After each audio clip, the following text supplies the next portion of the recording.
Hello and welcome to another podcast episode of the Robin Halston Experience. I'm Robin Halston, as many of you maybe already know, um, and I never thought I would do this kind of episode of on the COVID-19, the coronavirus.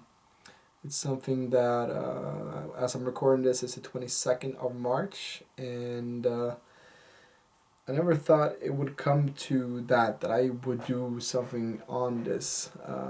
But it's been such a global thing that it's also impacted the Robin Halston experience of life.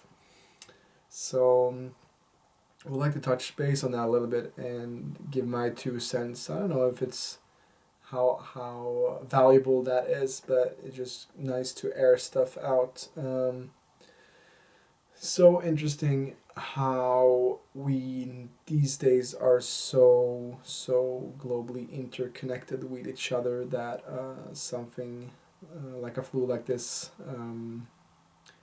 becomes pandemic, and how it spreads quickly across the whole world, and how it impacts all of the countries that is on this planet, and the measures that have been taken. It's also interesting to follow the lockdown of cities and the lockdown of businesses. And in Sweden right now, we are not allowed to gather in groups larger than 500 people. That's what the latest things I've heard. So it's very interesting to see how the control is being restrained so much right now for a lot of the citizens and inhabitants of society.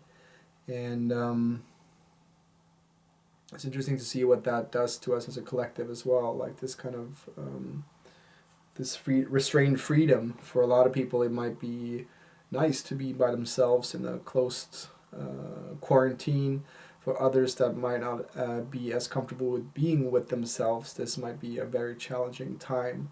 And I haven't been worried about dying or something like that with this virus. It feels like any other flu that's coming every other year. It feels like, whether it's the bird flu or swine flu or whatever, and it feels like it's always blown out of proportion. Maybe this is different. Maybe when we look back at this, might be a different thing that we look back upon that has taken more lives. But there's always stuff and diseases that are taking our lives, and I think this time around we as a collective consciousness are coming more in contact with the imminent impermanence of our life, and that we all one day will return back to the soil where we came from.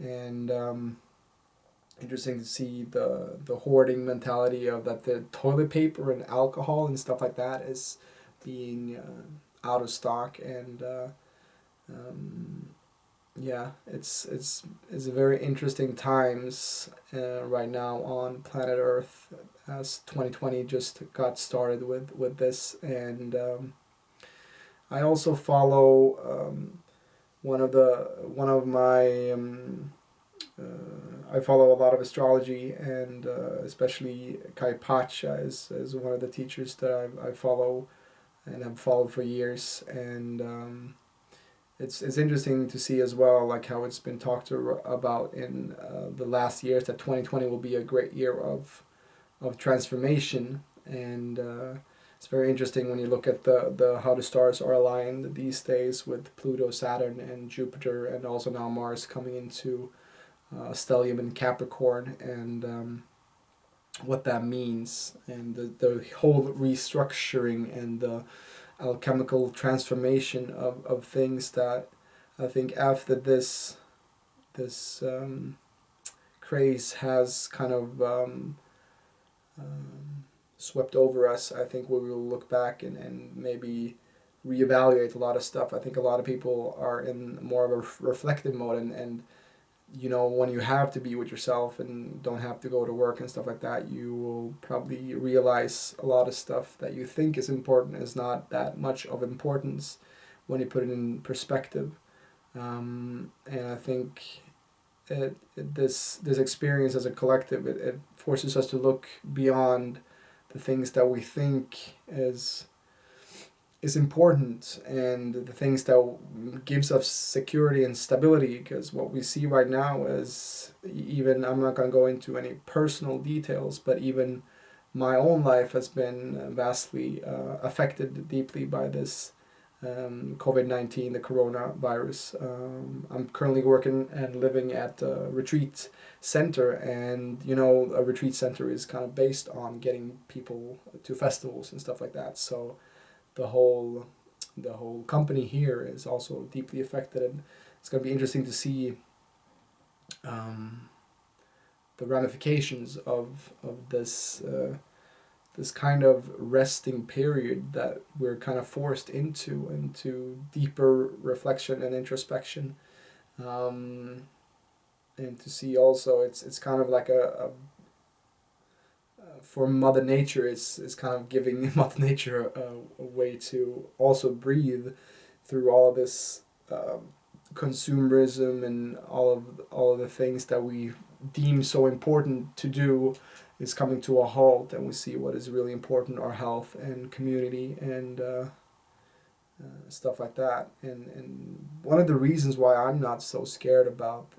getting sick or falling prey to this virus is because I find myself, of course, I'm in good shape. I'm turning 28 tomorrow, and been always taking care, of my body, and giving it exercise and quite proper fuel. I'm not a saint when it comes to nutrition, but I think when you don't prepare yourself for hard times, or if you become too soft, then when the hard times comes, that's when the fear will also creep in. And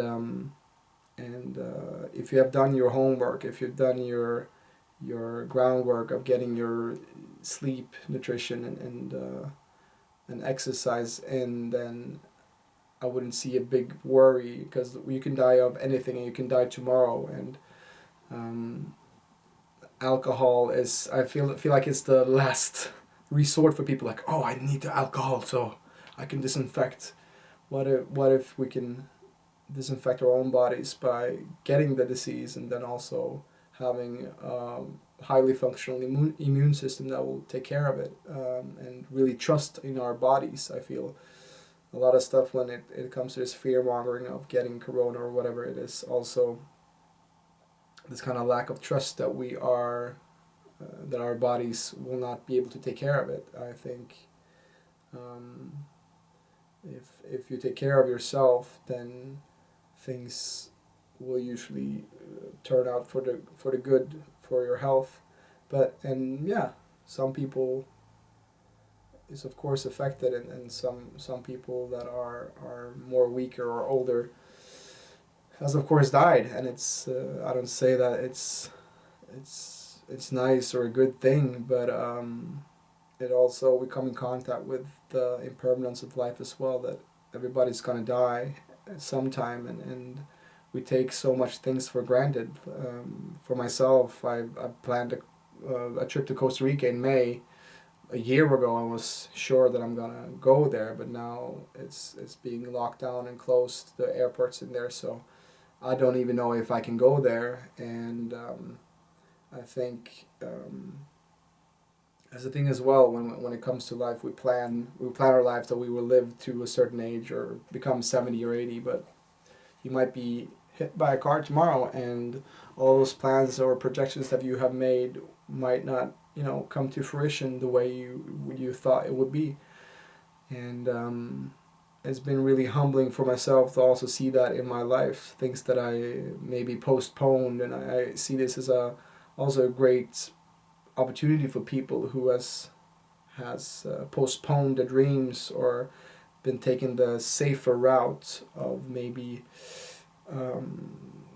settling for a job that they really don't like, but it's good pay and they get the benefits and everything, and they are doing everything that society tells you to do in order to become happy. Um, and maybe a lot of these people will be affected by the economical situation, and realize that the stability that they had trusted in that line of work or this kind of business, that you can never really know. And maybe that will get people to, instead of doing something that is not their calling, they maybe will go for, they rather fail in something that they really want to do, rather than playing the safe route. And I think there's a lot of lessons with this virus to also, yeah, as I said, reflect upon time. It's a time of deep reflection with this standstill. And I've also been very interested in, like, how bad is it really compared to other flus and other stuff that we are dying from as a society. If you look to the U.S. and you have the people with the obesity problem, the people die of heart disease and diabetes and cancer and stuff like that, and we don't give that any media attention on the junk food that we that a lot of people eat every day. And why aren't we looking at that? And why are we so in a craze when something like this happens? Instead of looking at things that will slowly dull your mind and kill you from the inside. Yeah, it's a time of real self responsibility to take care of yourself, take care of your mental health and physical health as well, and to maybe even decrease the media intake, because whenever I look at the Swedish media or stuff like that, it's always how many have died today or stuff like that. And it puts me in this state of, okay, what is this teaching me? What do I need to let go of? Can I let go of even more in my life, instead of holding on to stuff? I feel whenever stuff like this happens, it's also a good opportunity to reevaluate all the things in our lives that we somehow are putting value upon, and see, does this really give me value, and what is my next step? And forces us to leave behind what is not longer serving us in order for us to move forward and grow stronger in that. And yeah, it's interesting how we as a collective also give away all of our control and stuff to authorities and lockdown and give into fear in a lot of ways. Maybe it is good that we're doing what we're doing, but I simply don't know. I've been also looking into, maybe people would call me a conspiracy theorist but it's also interesting to look at people like David Icke, who was just on London Real doing a podcast. I'm gonna put that podcast in the show notes here, talking about the underlining deeper meaning of coronavirus. And who knows if that's true, but I find it interesting to not always just swallow down the mainstream media, what's being told there, what goes on behind this corona time. Yeah, but I wish you who listen to this can find a place of deep reflection in yourself, and also enjoy the time that is outside as well. Here in Sweden, it's spring is coming to bloom, and it's really beautiful outside, and it feels like living rurally in Sweden. It feels like nature is still the same. Everything just keeps going on in nature.